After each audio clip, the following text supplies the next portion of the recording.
We have a special guest, one of our Quantum Leap Mastermind members. Do we have any Julie Reisler fans in the room? All right.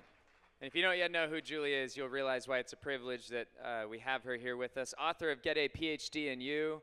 And it says so much when you look at a book and immediately you can feel a message is being sent. The whole design of this book, actually, in and of itself is a beautiful message. There's a lot I could say about Julie, who she is professionally. She teaches at Georgetown. She has more certifications in coaching and helping others than I could fit in a book. But if you've met her, who she is really incredible, and you see it and hear it and feel it immediately. And today, she's going to bring you some wisdom about being the you-est you when you leave here. Ladies and gentlemen, Julie Reisler.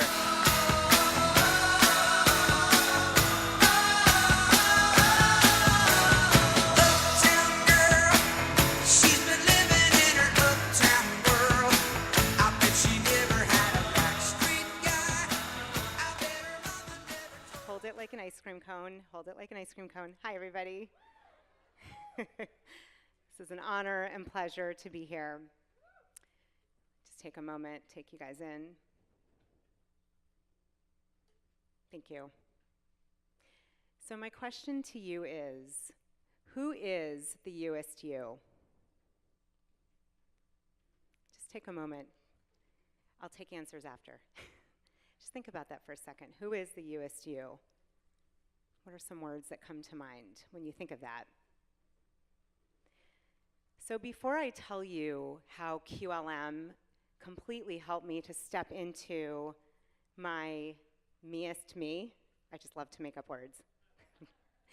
I want to tell you a little bit what it was like when I was not in my you-est you, when I was not feeling my me-est me, what that was like. So if you go back much of my life, just to give you some background, I don't know those who've read my book or not, I struggled with emotional overeating for most of my life. If anyone here has ever eaten because they were happy, sad, angry, didn't know what to do, raise your hand in the house, just so I know I'm not alone. Oh, cool, yep. Hello, friends. Hello, sister and brothers. So that was my way of dealing with life. And after years and years of secret eating, binging, eating in the closet, stealing friends' food. Irony is I worked for Panera Bread for 11 years. I was director of recruiting, did customer service, and I had free bagels, free donuts, free croissants every single day. And that was a freaking disaster. So using sugar, using food was how I dealt with life until I found a 12-step program and a lot of coaching and support. And that started my journey into becoming my me-est me. So just take you back about 5 years ago.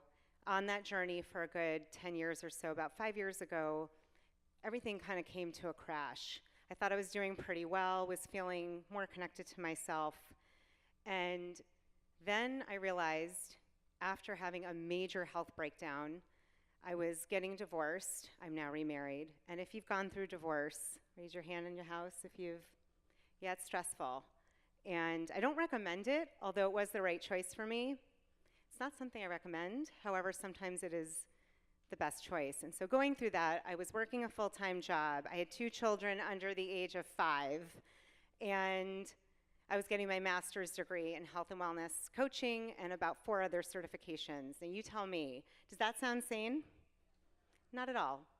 So all of this compounded, and I could have gotten my master's in people-pleasing and looking like I'm happy and wanted you to think I was doing great when what was going on the inside was feeling completely detached and completely out of who I really am. So putting all those things together, if you'd asked me if I felt stressed, I would have said, no, not really. I mean, there's a lot going on, but I'm fine.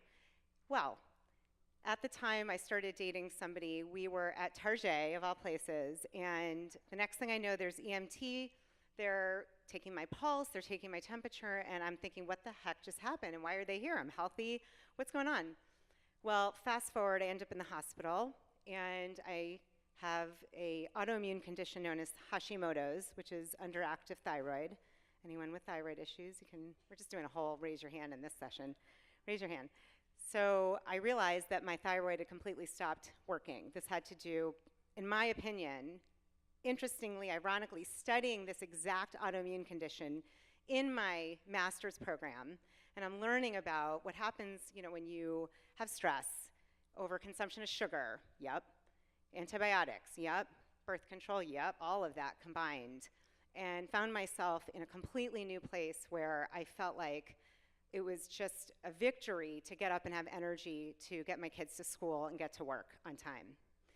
And so here I am 5 years ago feeling completely lost. And I'm in one of my classes in my master's degree, and we start learning about meditation and the impact and how it can change your brain, it can change your immune system, all of these great results. And I said to my best friend, Valerie, I don't have time to meditate. I can't sit still. This is totally not for me. And then I got an assignment. I had to meditate, and I had to write about it. And that sucked. And I found out about this app called Insight Timer. It's a free app. It's a meditation app. And I loved it because I could start with 30 seconds. So here we are, friends. I'm sitting for 30 seconds. It was painful. It was really, really hard for me to do that. And that's where I started. 5 years ago, I was at 30 seconds. And I slowly increased. So I went from 30 seconds to a minute, 2 minutes, 3 minutes, and eventually, over time, over the next year or two, I got myself to about 10, 15 minutes. And I made a decision. I said, this is a free app. And as I'm healing myself, I want to give back. And someday, I have no idea how I'm going to do this, but I want to record a meditation and get it on Insight Timer and give back. Because people that do those meditations are doing it for free. And I really want to be of service. So I started to slowly connect back to myself. And what I want to share with you about that is that it took time. It takes making the commitment to show up for yourself, to sit still, and to start tapping into something that does not, in my humble opinion, live in your brain. To me, it lives in your heart or your gut or somewhere else other than your mind. And it's that essence, that sacred essence that I believe each of us has within us. We're here for a reason to express that. And as I started to get stronger and decide with empowerment to change the way I ate, this is a former recovering food addict. That was not super easy to take out 5 food groups.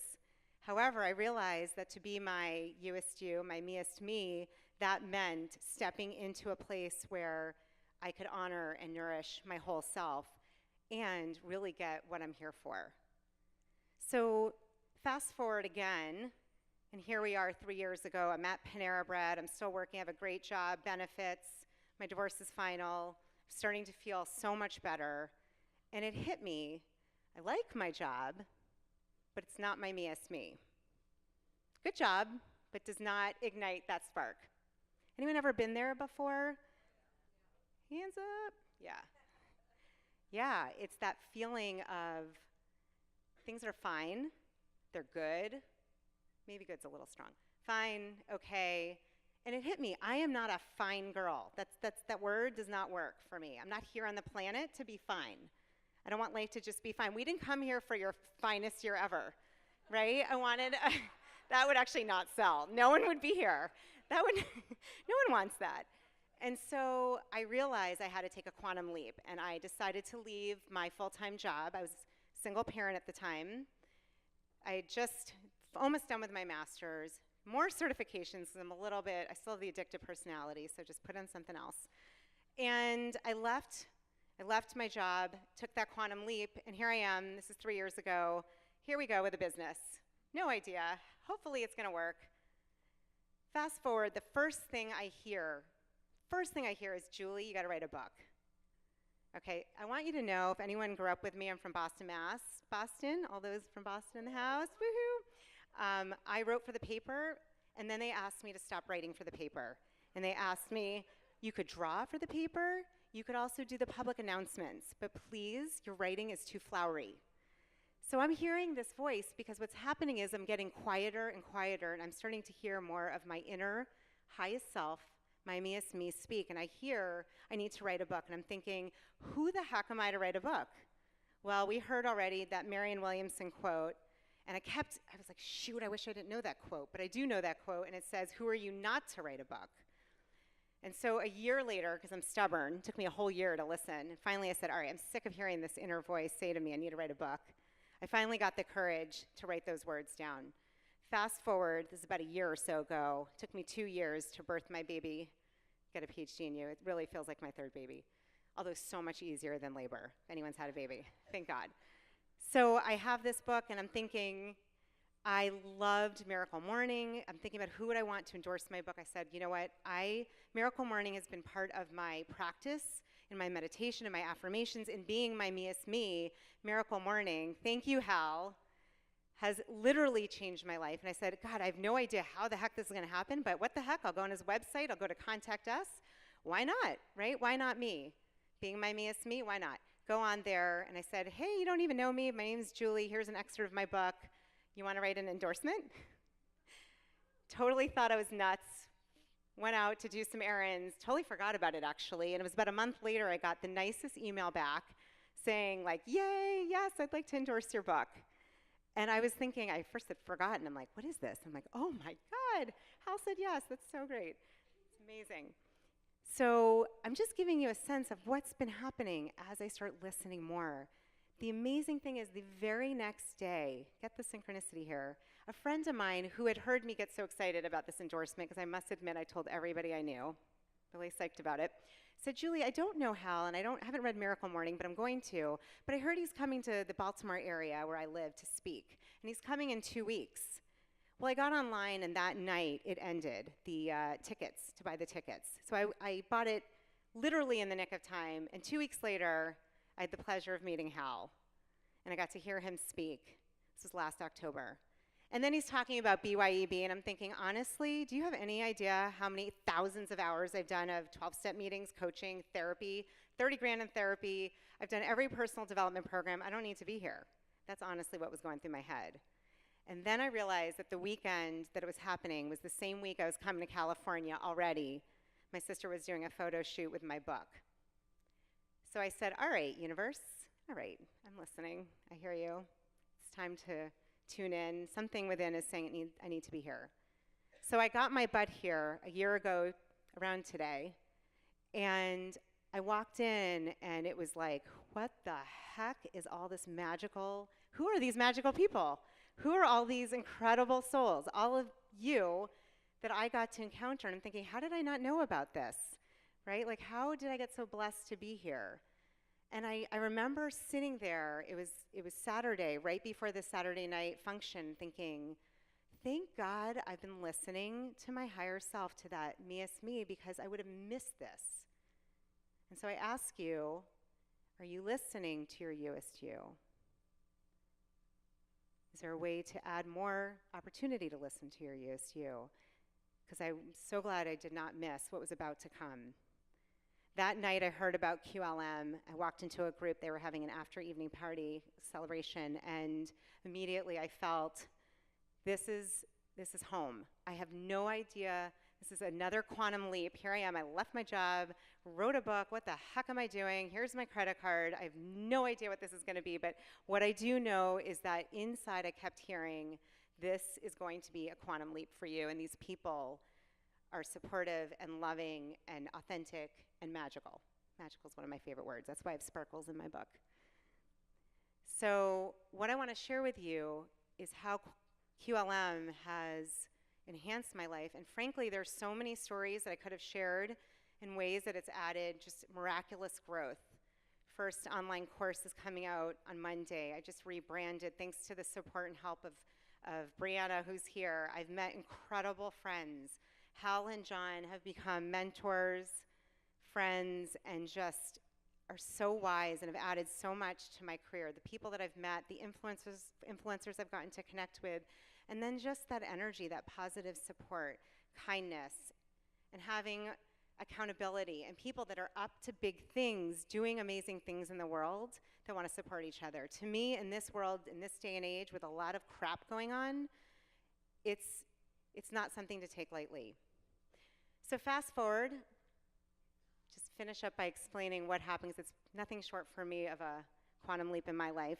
I was in Austin for the first gathering, and Austin, yeah. And we were meeting, it was the last night, and I was feeling kind of like I needed to be a little bit quieter, and typical I would go out and drink, but I didn't really want to that night. And I found 3 friends, Rochelle, Jesse, and Pete. Pete's parents are here. And we went off to the side, we got some rocks and blankets, and we sat down. I said, hey guys, can I ask you a favor? I've been meditating a lot on my own. I really believe in the power of healing, and especially aligning our chakras, our energy wheels is the actual definition. And I said, would you mind if I shared with you the meditation that I've been doing in my head for the last couple of years? It just would be kind of neat. I'm a little bit uncomfortable, but hey, that's what this is about. And so we sat down, I did my makeshift music, and I led a meditation for them. Well, there was silence after it. And I thought either they'd fallen asleep, it totally sucked, and they did not know what to say to me, or I'd put them in some weird chakra trance.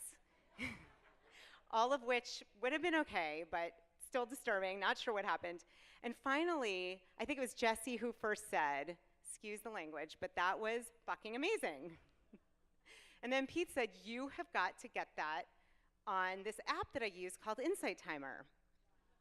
And I said, that's crazy. I love Insight Timer. It's changed my life because they allowed me to start with 30 seconds, and it's full of thousands of free meditation apps for meditation. So, and then Rochelle, also I said, Rochelle, you haven't said a word. What do you think? And she said, I loved it.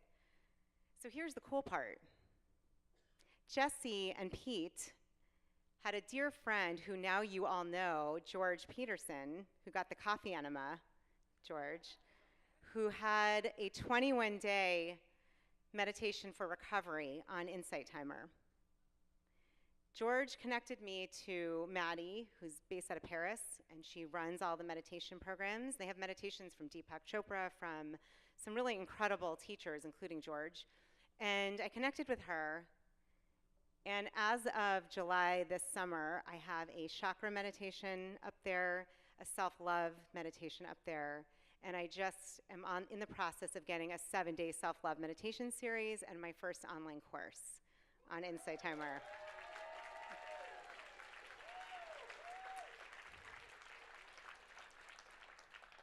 This is not about, yay, it's not about me, really. I mean, it's an incredible story, and I'm so honored and grateful. And it was a dream I had because this app saved my life. But what was really, really the essence is that it was the community and the people and the support and the love and the belief in me and the way that we came together and the positive energy. And I could not be more grateful for the quantum leap that I chose to take and for all those who chose to take the quantum leap in QLM. And I could not be more grateful to John, wherever he may be back there, and Hal, and all of you, my family from QLM that have supported me and loved me and hopefully allowed me to do the same. And so I feel exceptionally blessed and honored to be up here today to talk about the power of QLM. And really it's the power of supporting one another, but it goes back. It starts from within. When you're on an airplane, you put the oxygen mask on yourself first. You cannot give to somebody else what you don't have. And so I urge and invite you to take time every day, whatever that looks like, however short, little, small, big, your miracle morning, your meditation practices, that time to tune into you. I invite you to take it on that becoming the You-est you is about listening and about honoring your highest self that is sacred, that is here for a reason, and that is here to do some awesome shit. And so the question I would end with is, what is one thing you can do today and perhaps every day to become and honor your You-est you?